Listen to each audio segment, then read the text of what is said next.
5, 4, 3, 2, 1. On the brakes, Leclerc had that inside line. Perez goes off the track, comes to chicane, off goes Leclerc, through goes Hamilton. Unbelievable stuff.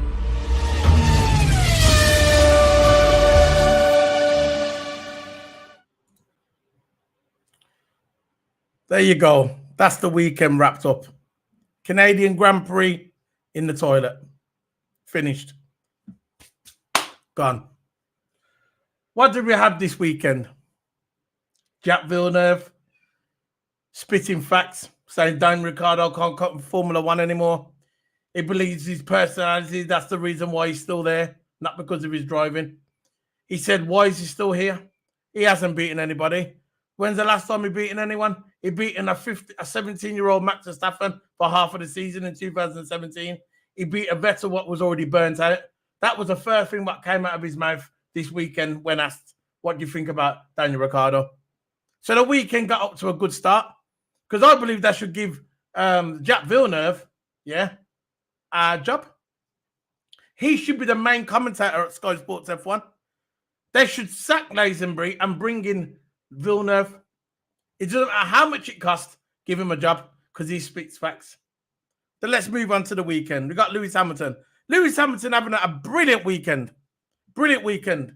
Practice 1, practice 2. He was the fastest in practice 3. Brilliant. Amazing. Nothing much he can do. Brilliant. Come to the qualifying. Qualifying 1, 2, brilliant. Qualifying 3, all of a sudden, the times drop. He said that the wind was swaying the car everywhere. I don't know. I'm not sure if it was flipping the Wizard of Oz. I don't know what was going on with the weather. I saw hurricanes, everything. I saw explosions. I saw Lewis swerving around like he's in a flipping F1 car, like in a F1 2024, the game, the computer game. I saw storms. I saw everything. I saw everything at the Canadian Grand Prix. It was absolutely amazing. Absolutely amazing it was. It was absolutely amazing to watch.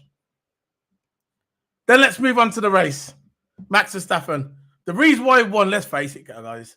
The reason why he won is because of Logan Sargent. Logan Sargent. Why is he in Formula One? They brought him in originally because he's an American driver. They wanted to sell the product to America. We have Drive to Survive, which is, we know that is completely edited out or rigged. It's like a film. Brought in Drive to Survive. We're going to bring an American driver. We need to cater to the American audience.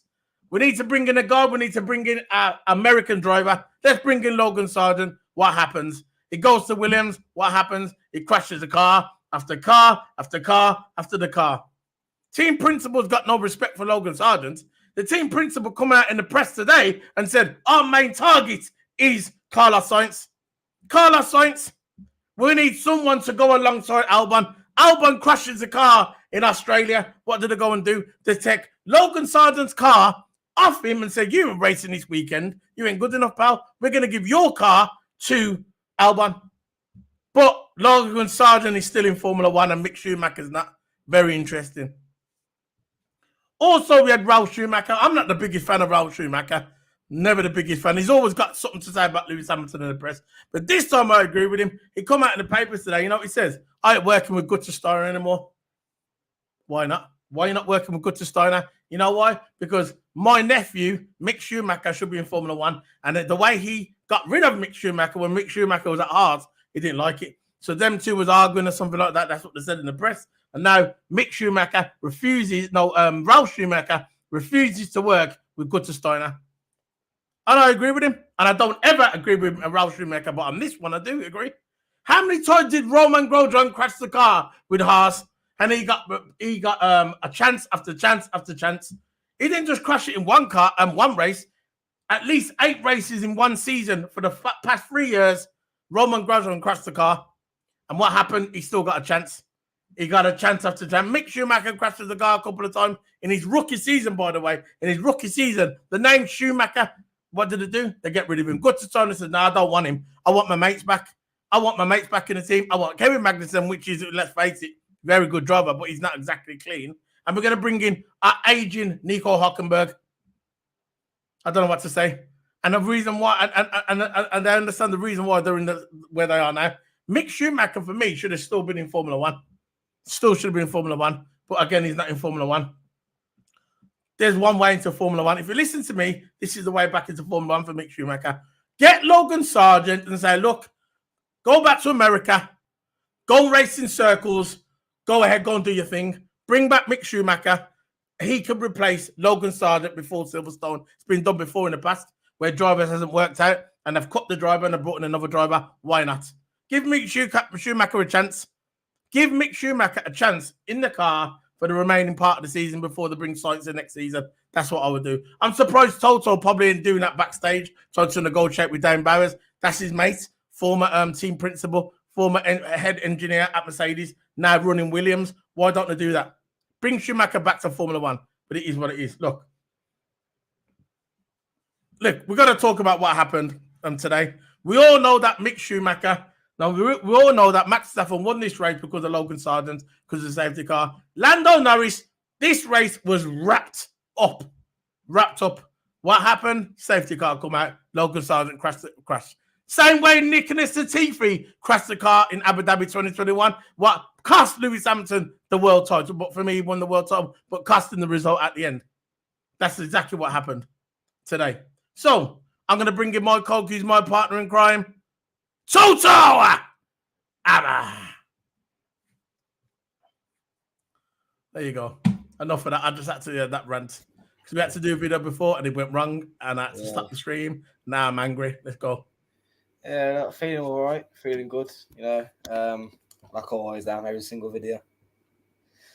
And yeah, just had a good weekend. Yep. So this is a Canadian Grand Prix. We're not going to go into analysis. We're going to save that for the debrief on Tuesday.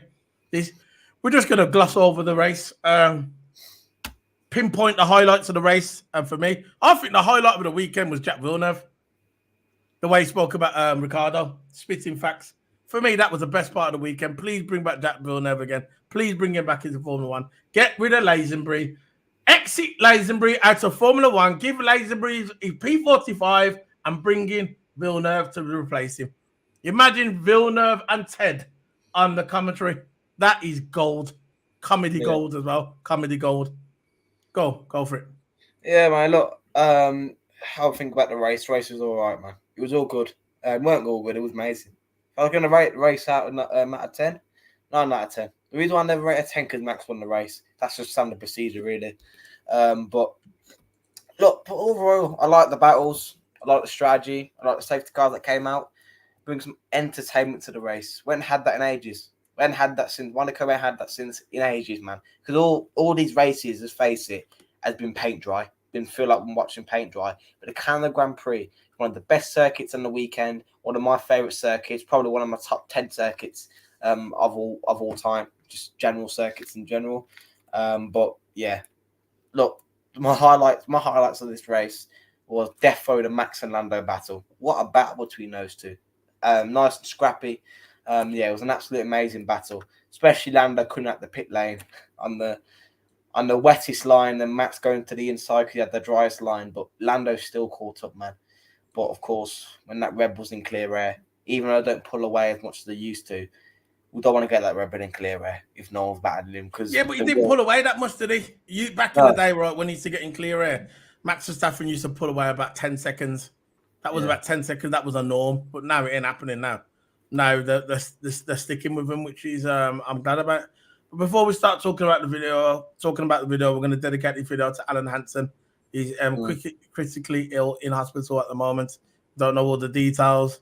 I just hope that Alan Hansen, multiple European titles with Liverpool, the best defender, people say, in Liverpool history.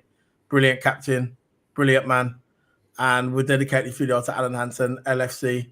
You'll never walk alone. Big up to Alan Hansen. I hope everything's okay with you and your family and everybody, and it gets well soon. So, let's talk about the race. Look, we're going to go through it. Lewis Hamilton. Got Liverpool on my name because Alan Hansen. Lewis Hamilton at the beginning gained one place, which was good. He passed Ricciardo.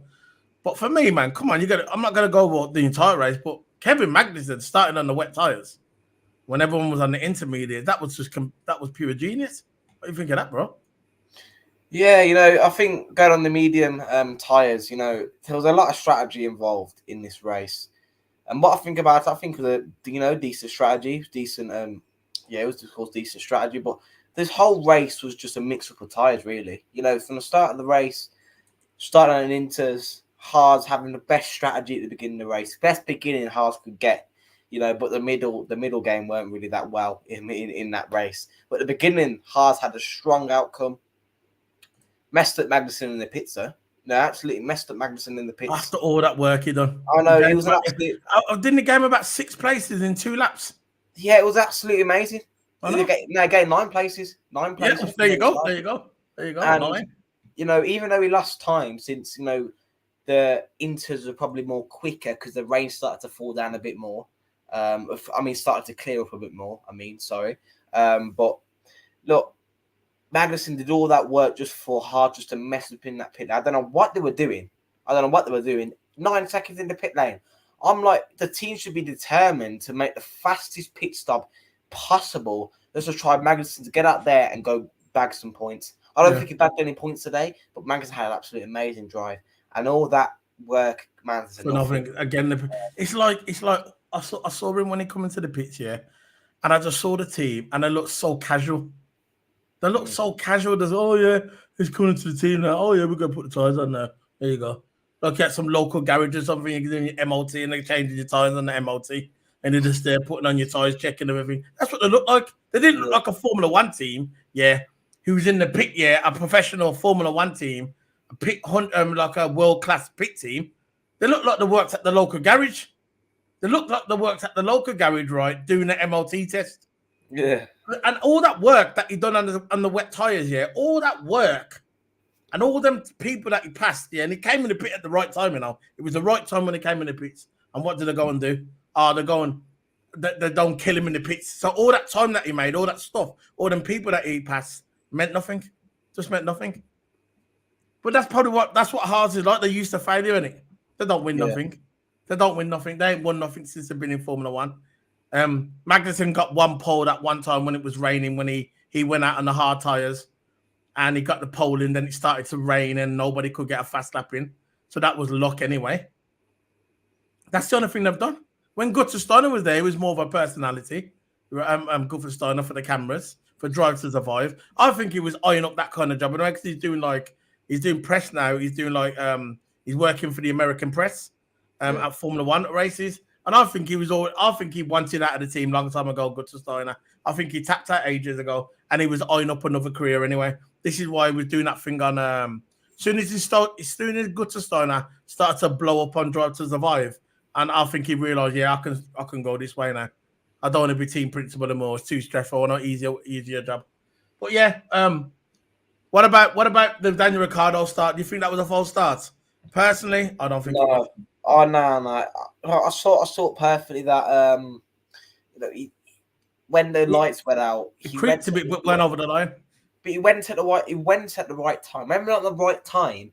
At the end of the day, you can start before the lights, and as long as you're not, I think, ahead of that yellow line, I believe you're not ahead of that yellow line or that white line ahead of the grid spot. You're fine. You can start, but have some anti-stall and still not have a false start. As long as you're not above that line, ahead of that line, you're good. So Ricciardo, I don't think deserved the penalty. That's just me. You don't deserve the penalty, in my opinion. All people disagree. Go ahead. But for me, no penalty even should be even awarded. It shouldn't even been looked at in my book. Of course, I'll look at it because that's a suspicion. But I don't think it shouldn't even been noted either. He got away fine, but the FIA, they do what they do. You know how the FIA is. They're always inconsistent on decisions. We know how it is, the history of the FIA. But no penalty for Ricciardo should be needed. I think, the start of the race got out really good. Russell had a good start. But going on to Russell, as I'm talking about Russell, he made so many mistakes in that race. Yeah, he did. So many mistakes. He made a mistake, 2 mistakes, especially that one where he went over the, I think it was a curb, and it allowed Max to go past him again. And of course, going into the last corner where the Wall of Champions usually are, went over that curb, went through the escape road, slipped, lost a lot of time. So you can safely say that Russell bottled it today. Russell did bottle it. He weren't happy. At the end of the race, you saw his face. He weren't happy. We all know he wasn't happy. He wanted that first place, didn't he? But he couldn't seem to get it because he made too many mistakes. Lost a lot of time. You know, they got the strategy right. Mercedes actually got their strategy right. You know, pit at the right time. They got the strategy right. But again, you can have all the best strategy. You can have the best strategy team in the world.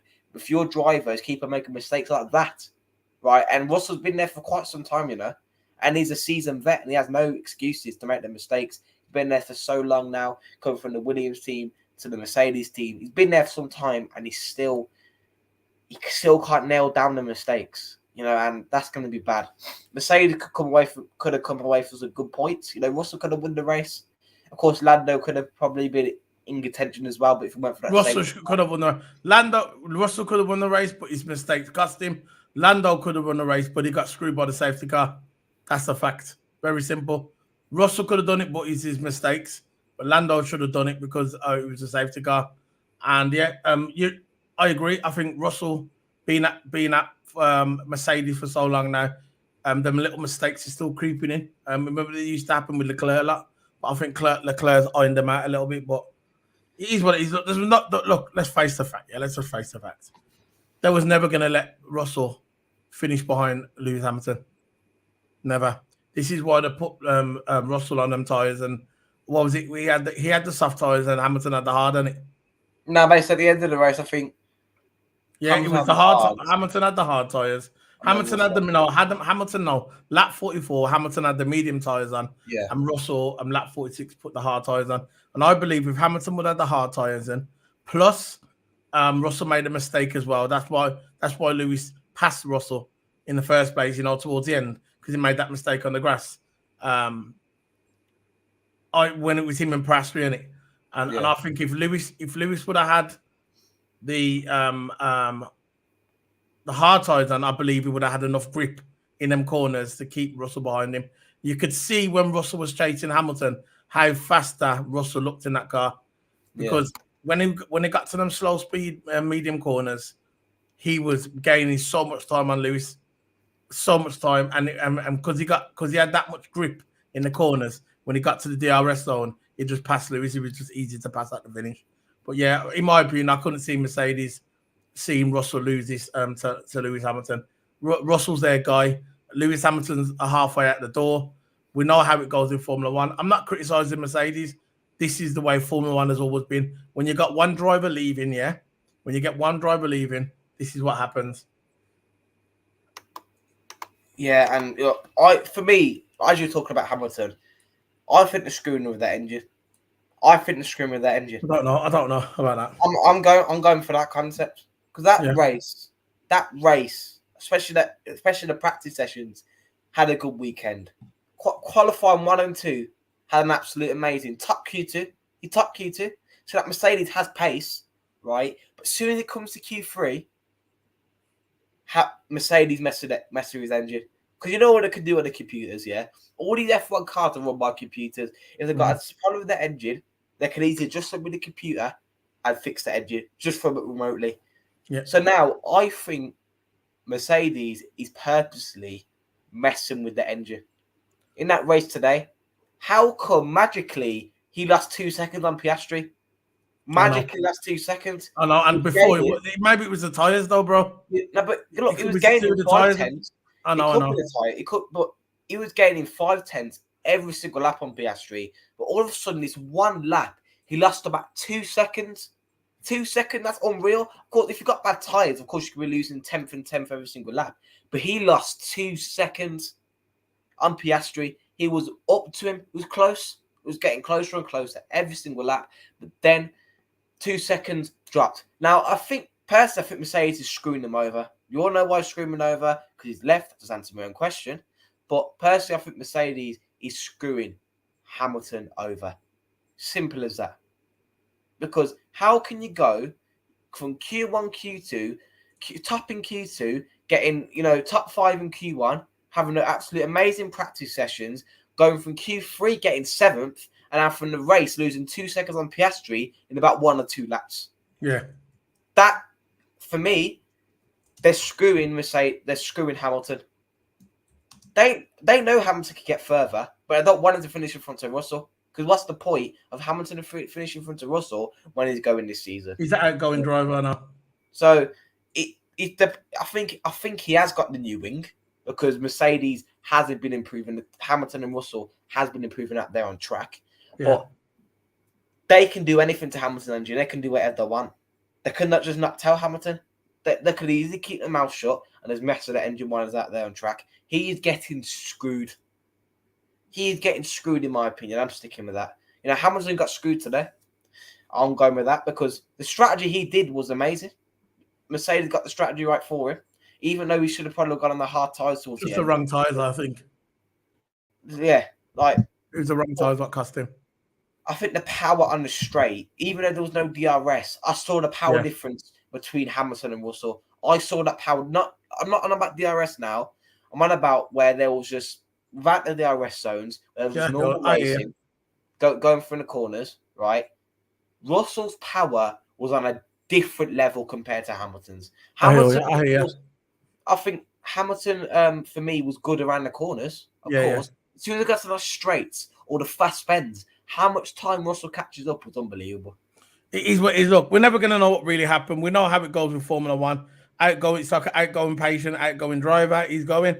So they're going to put all their resources, all their strategy, all their secrets for next season. They're not going to give it to Lewis because Lewis is going to Ferrari. I understand. I'm not criticizing Mercedes. I'm just saying, look, it is what it is. Look, at the end of the day, right, Max won today. Pure luck. Sometimes you need luck in Formula One. But I believe that I think it's going to be a very interesting season.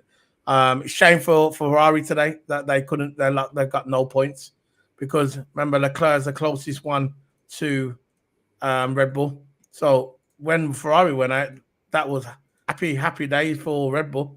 So if you look at the constructors title, there's nothing really between the top three teams really. So you got 252. You got 301 for Red Bull. And then Ferrari got 252, so that's doable. That can easily be caught. And I'm going to go to the drivers. The drivers. Let's bring it over to the drivers. Hold on. Drivers. Teams. Let's go back there. Yeah, constructors there. Drivers. So there's the drivers. So if you look at the drivers, 194 and Charles Leclerc on 138. So imagine if Charles Leclerc would have got at least 10 points today, he would have been still there, but he still can catch Max Verstappen. The interesting one for me, was Lando Norris on 131. So close behind Charles Leclerc. You think that's catchable? Yeah, it is catchable. That's only 6 points. Yeah, 6 points. That's catchable. 7 points actually. It doesn't matter. It's always catchable. We haven't even reached mid-season yet. You know, I think Lando Norris is going to catch Charles Leclerc. Maybe depends how Ferrari bounce back in Spain. Because let's gloss over Ferrari a little bit. What was weird for me about Ferrari was that the car at Monaco, Fred Vasseur, the team principal of Ferrari, said the characteristics of their car suits Canada. It suits Canada because of the way the curbs are and everything, a bit like a street track, suits their car. And for some reason, when it came to Canada, they just weren't on it at all. Not really much in practice, nothing in qualifying. The car just did not adapt to this new car, circuit.